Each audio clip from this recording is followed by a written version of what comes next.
All right, guys. So, this is some gorgeous hair. I just love this hair. This is my Indonesian hair, and I purchased this hair from Mahogany Textures, which for some reason is no longer in business.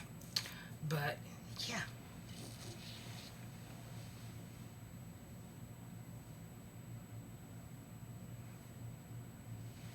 and the reason why I say for some reason they're no longer in business because I had been trying to actually go through their website like the first of the year.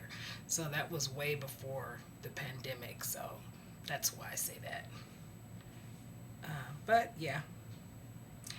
Anyway, here she is. And y'all know I used my favorite product, which this is the SupaBond, and this is by Trina the Dream Weaver.